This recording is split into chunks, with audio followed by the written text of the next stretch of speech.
अस्सलाम वालेकुम dear students. तो आज का हमारा टॉपिक टेंसेस के बारे में है। तो टेंसेस को तो उर्दू में हम ज़माने कहते हैं, लेकिन टेंसेस की अपनी तारीफ है कि जब कोई ख़ास काम किसी ख़ास वक्त के अंदर, किसी ख़ास टाइम के अंदर, किसी ख़ास जगह पर हो जाए।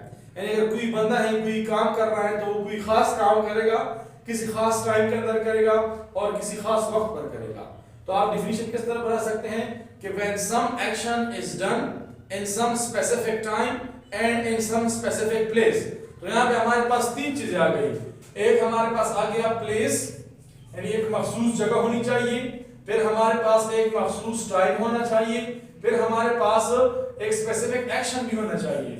यानी अब जब ये वाला एक्शन किसी खास टाइम और किसी खास जगह पे होगा तो इसको हम कहेंगे टेंस। इसको हम कहेंगे tense.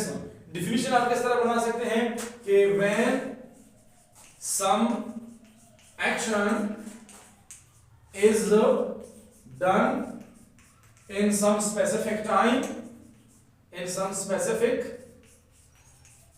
time and in some specific place। तो इस तरह आप इसकी डिफिनीशन भी लिख सकते हैं कि जब कोई काम हमारे पास, कोई खास काम किसी खास वक्त के अंदर किसी खास जगह पे हो जाए तो इस चीज को हम कहते हैं टेंस। तो अब हमारे पास बुनियादी तौर पर तीन टेंसेस होते हैं। बुनियादी तौर पर हमारे पास तीन टेंसेस होते हैं या तीन जमाने होते हैं। तो पहले वाले का नाम क्या है? पास्ट। यानी सबसे पहले जो हमारे पास टेंस होता है उसको हम कहते हैं पास्ट, जिसको हम उर्दू में कहते हैं माजी।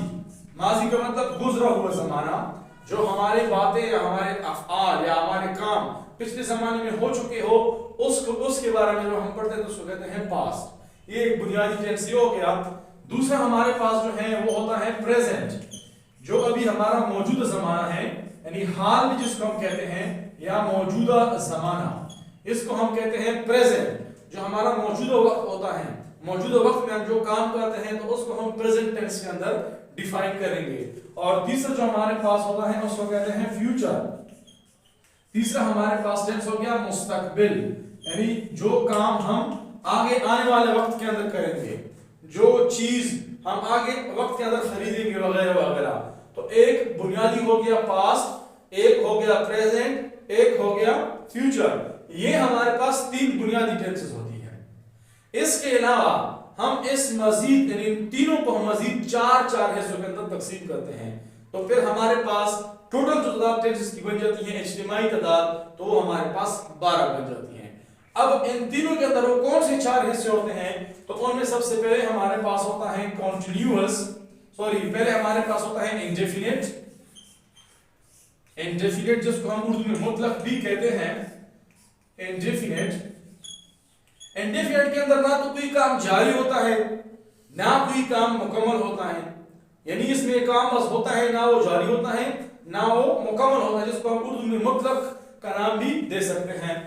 दूसरा जो पार्ट है हमारे पास उसको हम कहते हैं कॉन्टिन्यूअस। अब ये कॉन्टिन्यूअस क्या होता है? कंटिन्यूअस का उर्दू मतलब है जारी, जो काम जारी हो तो उसको हम कंटिन्यूअस का नाम देंगे। तीसरा हमारे पास पार्ट आएगा परफेक्ट टेंस। अच्छा, इसकी प्रोनाउंसिएशन भी आप अपने जहन में रख लें। परफेक्ट को हम उर्दू में कहते हैं मुकम्मल। अब इस लफ्ज को हम परफेक्ट नहीं पढ़ेंगे, इसमें आर नहीं प्रोनाउंस होता, क्योंकि जब मैंने आपको पहले भी रूल बताया था कि जब भी हमारे पास वावल के बाद आर का वर्ड इस्तेमाल हो जाए, आर का लेटर इस्तेमाल हो जाए, तो उस आर को हम साइलेंट करेंगे, पढ़ेंगे नहीं, लिखेंगे लेकिन पढ़ेंगे नहीं। तो इसको हम कहेंगे परफेक्ट। तो तीसरा हमारे पास पार्ट क्या हो गया? परफेक्ट, जिसको हम उर्दू में मुकम्मल कहते हैं। और चौथा जो हमारे पास पार्ट आता है उसको हम कहते हैं परफेक्ट कंटिन्यूअस, यानी जिसमें काम जारी भी हो और मुकम्मल भी हो। परफेक्ट कंटिन्यूअस जिसको हम उर्दू में मुकम्मल जारी कहते हैं। मुकम्मल जारी हम इसको उर्दू में कहते हैं।